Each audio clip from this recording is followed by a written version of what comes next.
There is much we hear about the lives of our ancestors that we cannot comprehend. Living in the forest, living in a hut, living with animals, living by hunting or eating fruits that grow in the forest. All of these made do a research to see how different people who are nowadays living in all those conditions.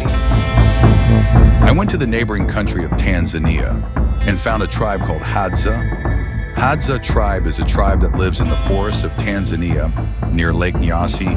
They eat meat of various animals in the forest. They drink dirty water. They don't even hesitate to eat raw meat or eat the waste from the stomachs of these animals. Call them Hadza. I am Mamillion Leclerc. Here is the home of endless stories, short films, feature films, documentary films, all filled with the harsh life or the amazing life that humanity are facing.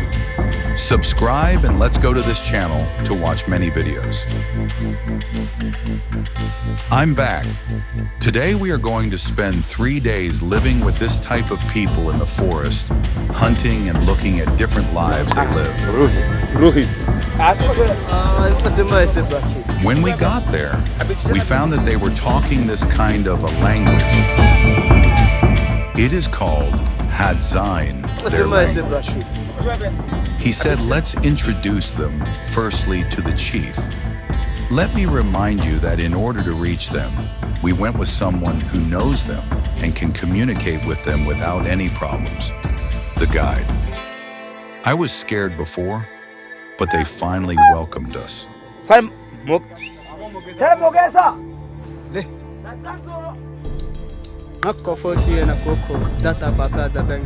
Now he said we are called Hadza. Welcome to our land.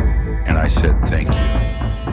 I asked this man wearing leather what it was from, and he chose to speak like a baboon so that I could understand, but in reality, I didn't know what he meant. But with the gestures, I realized that it was a baboon's skin.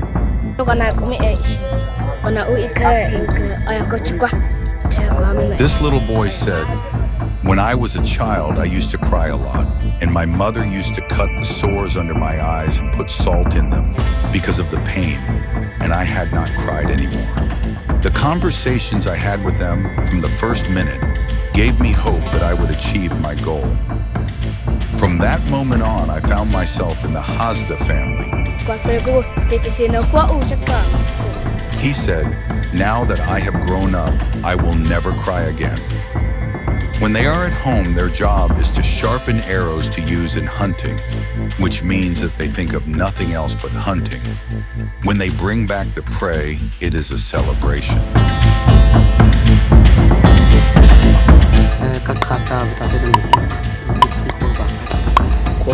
These arrows of mine are extremely good. It's me who made all of them, he said. When we are hunting and we see an animal, we change our language depending on the animal. There are animals that are more intelligent. They know how to see very well. When we see them, we have to lie down and hide and be silent. Then we go a little closer, and at the same time, we draw the bow and say, Pa. Each person has his own way of marking his arrows so that they can know who killed the animal by looking at the decorations on the arrows and bows. They decorate them with the skins of the animals that they had killed. Those decorations show how skilled the hunter is. To make the arrow can fly, they put the feathers of the birds they killed on it. This one is telling me how delicious monkeys are, he says.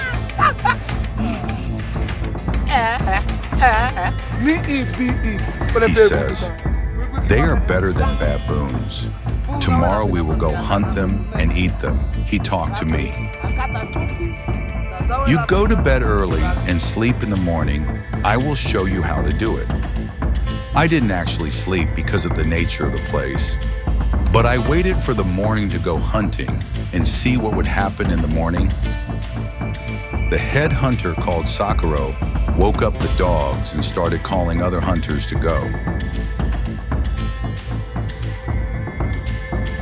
As we all get ready to start our hunting trip, they had to put us in different teams so that if one missed the chance to find prey, the other would find it.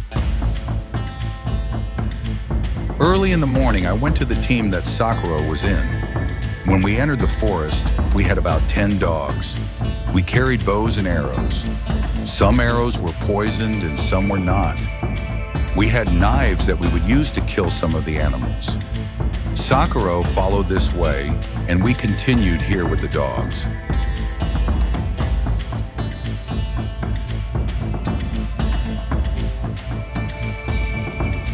A brother called me to come and see the place where the animal had stepped on. They are familiar with everything. Today the weather is really good.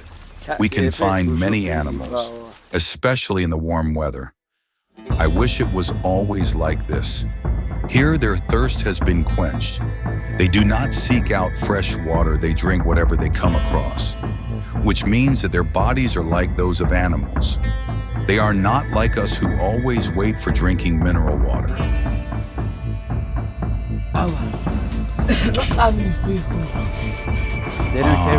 This water is really cold. Dog is starting to run. There's something there.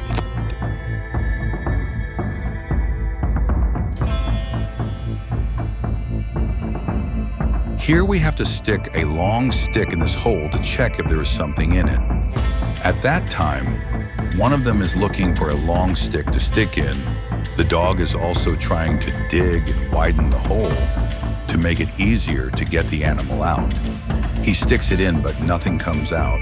Then we break up and we continue hunting.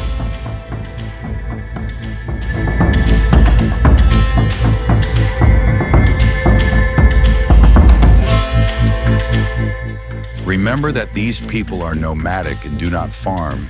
They are only interested in hunting and eating wild meat. Here we see the animal. One must go behind and shake the tree. Then the animal comes running and reach this one who has drawn a bow. Without hesitation, he shoots it and kills it.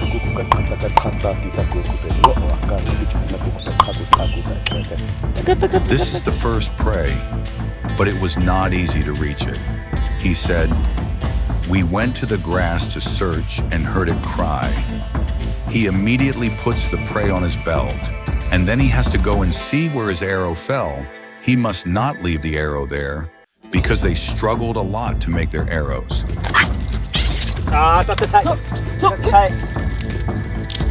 Here in the ditch, the dogs heard something. They always have many different stories.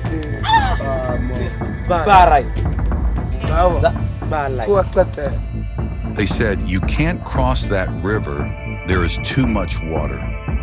So we changed the direction because we wouldn't be able to cross the river. It's time to rest. It has been 4 hours that we are walking. My brother here is not familiar with walking. He is tired. It is after 4 or 5 hours hunting. We walk and we run. That is Sakura, who is jumping off the rock to meet our friends down the rock. To reach there, he can quickly cut branches and make a path for him. They are not afraid. They also live in a savage way. The bottom of the rock is full of small animals, but they have no way to find them. One of them was caught while still alive. That's how he took its life. He killed it. I was afraid to see how they kill it.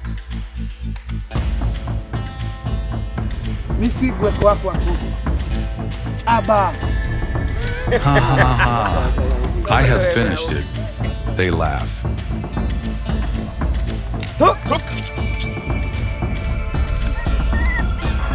Here I have finished this one too. I have shot it with an arrow. Look at its eyes.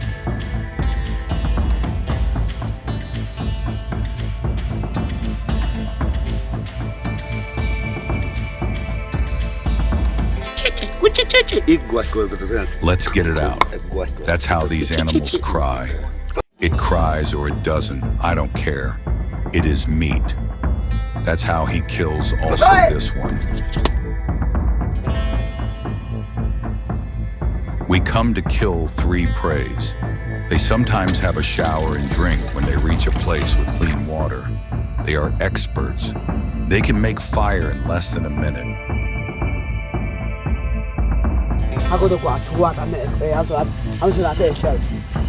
Before we used to hunt many monkeys on this mountain, and we would chase them down to the bottom of this mountain. Dogs were also running around like you would think they were crazy. We once caught 2 here, and the others ran to the other side. Those monkeys were really annoying.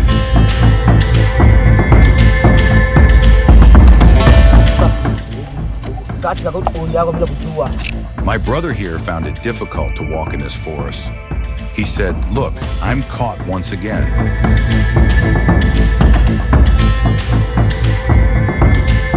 Also, these children are taught to hunt when they are young. Look at this one. He is searching the animal at the both sides.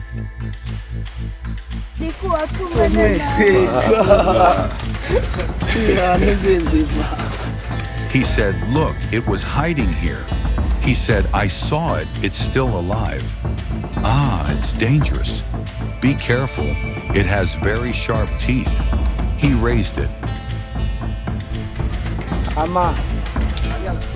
Look at how it looks. You thought I wouldn't catch you, right? A brother here felt sorry for them and said, "You shouldn't judge them. That's the way of life they live, just like our ancestors did." Don't judge, this is the way they live. This is how our ancestors have survived. Have you seen honey? Where is it? I saw it in a tree. You can't get rid of it. The bees are really bad.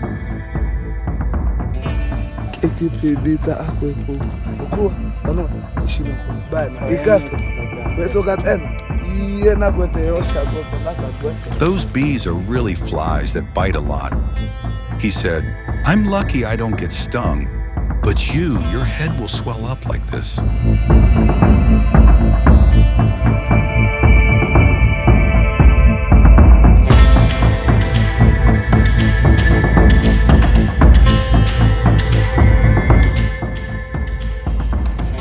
We finished the first day of hunting very tired. I tried to count the steps we took and found that we took about 36,000 steps in 7 hours. We took the time to roast the meat we brought and started eating, and they told me various stories from the forest.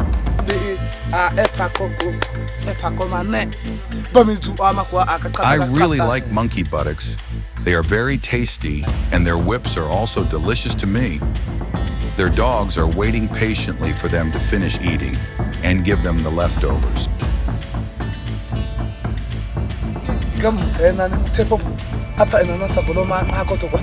I feel like I could eat all of this meat. It is clear that it is very tasty. He said, "They eat the whole animal. They do not leave anything except the bones. They chew them.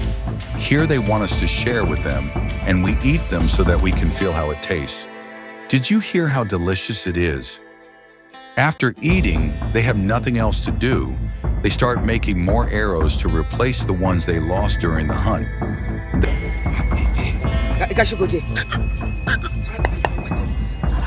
They say, "If we go again, we will not come back without bringing monkeys." There are many of them in the mountains. Each family has about 30 people. The life expectancy is not long. Their wives give birth to only 1 to 4 children, and the number of children who die at birth is very high. Out of 4 children born, only 1 of them may survive. It was Mamelian Leclerc at Obi's store, the home of endless stories about the lives of different people around the world. But when you look at them, you can see that they are happy. Let's meet again next time. I'll give you part 2 of our 3 days with the Hadza tribe. Until we meet again, may God bless those who have love among people.